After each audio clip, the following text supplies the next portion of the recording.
Ouais, bonjour à tous les Wa people, ceux du continent et ceux de la diaspora. Bonjour Waman et à son équipe. Voilà le Waman. J'ai apprécié une de tes vidéos là. La récente vidéo que tu as fait. Vraiment, ça c'est une bonne introduction de ta part pour la nouvelle année. C'est-à-dire le nombre d'enfants. Notre frère du continent qui disait que lui voulait 4, à la fin, Sangha a changé. Voilà. Il faut qu'on apprenne ça. Oui, c'est-à-dire surtout nous de la diaspora. C'est-à-dire quand nous faisons les enfants, nous les hommes, il faut qu'on s'occupe de ces enfants, qu'on aide les femmes à s'occuper. Je sais qu'on a grandi au pays, la majorité d'entre nous. Et au pays souvent, c'est-à-dire quand c'était chaud même chez la mater, la grand-mère pouvait venir directement ou bien on partait chercher une cousine au village pour que la cousine là vienne aider nos mères, ou bien on allait prendre une nièce pour qu'elle vienne aider nos mères. Mais en bain, c'est très très compliqué. C'est pour ça que parfois quand on fixe le taux, on dit 1, 2, 3, 4, 5, 6. Ok, ce n'est pas mauvais. Mais est-ce qu'il y a quelqu'un à côté? Première question, les hommes doivent se poser la question là. C'est là souvent où les femmes nous coincent et elles se fâchent très mal. Quand on a un enfant, ça déstabilise beaucoup la routine, c'est-à-dire le sommeil déjà. Vous n'allez plus dormir comme avant, puisque l'enfant est là, l'enfant pleure, il faut se réveiller la nuit, il faut nourrir l'enfant. Là, et ça n'affecte pas seulement la femme, ça peut aussi affecter aussi l'homme. C'est-à-dire, si toi, tu dors avec ta femme et tu dois te lever tôt le matin, ça réduit tes heures de sommeil et tu risques de ne pas être productif. Il faut déjà que les hommes comprennent beaucoup ça. Parce que je sais qu'on est venu avec ces mentalités, on a grandi au Cameroun, mais malheureusement, on est dans d'autres pays et il faut s'ajuster. Je sais que c'est pas souvent facile, mais on doit s'ajuster. C'est comme ça que c'est, malheureusement. Oui. Et il y a aussi un autre truc où le Waman a insisté. Ça, c'est un très bon truc. C'est-à-dire, généralement, quand un enfant réussit plus tard, il donne le café à sa mère, surtout la mère. Certains, leurs pères ne se sont pas occupés d'eux. D'autres, leurs pères se sont occupés d'eux. Quand je dis s'occuper, c'est-à-dire quoi?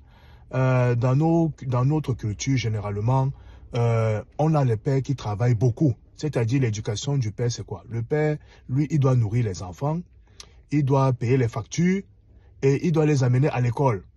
Le reste là, il ne gère pas ça.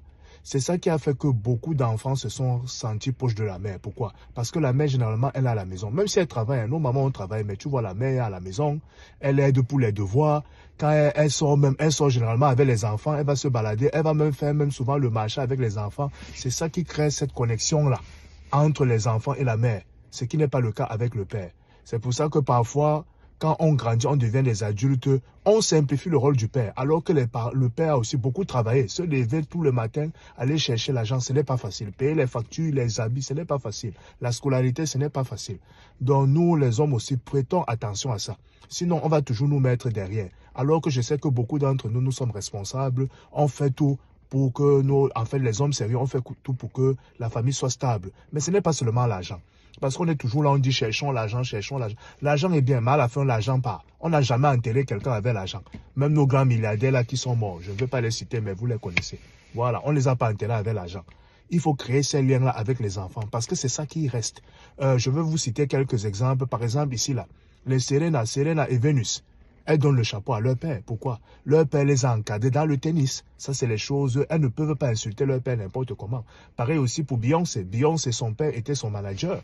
Là, voilà maintenant. Elle ne peut pas, même si elle est en désaccord avec son père, elle sait que où elle est là. C'est grâce à son père. Voilà. Ils sont nombreux et nombreuses comme ça. C'est-à-dire, il faut que le père aussi s'engage d'une façon. C'est-à-dire qu'il communique avec ses enfants, qu'il les montre de l'intérêt, par exemple. Comme a dit le Waman, aller aussi prendre les enfants à l'école, aider aussi les enfants à faire les devoirs, les changer aussi, c'est-à-dire aller aussi, par exemple, à l'école.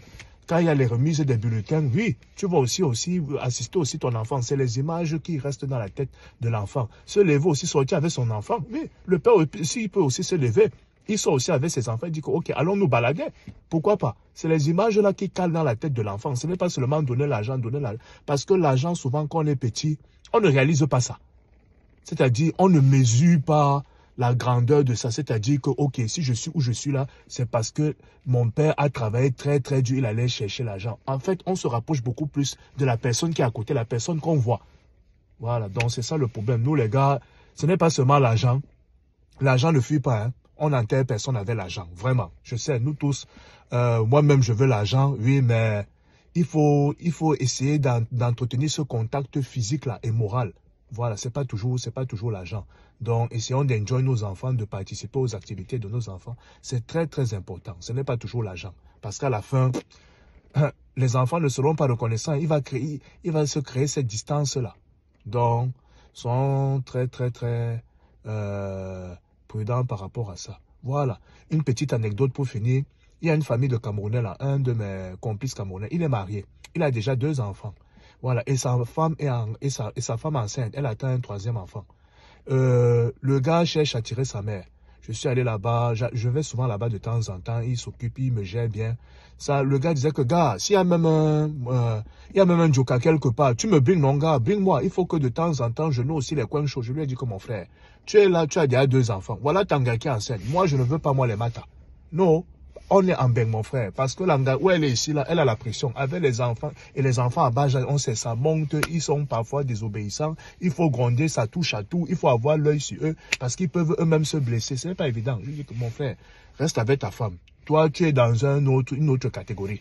Hein? Moi, je n'ai pas la femme à la maison, je n'ai pas les enfants à la maison. Toi, tu es au-dessus. Donc, papa, je ne veux pas t'amener comme ça, t'es dérouté après ta femme à mon macabo.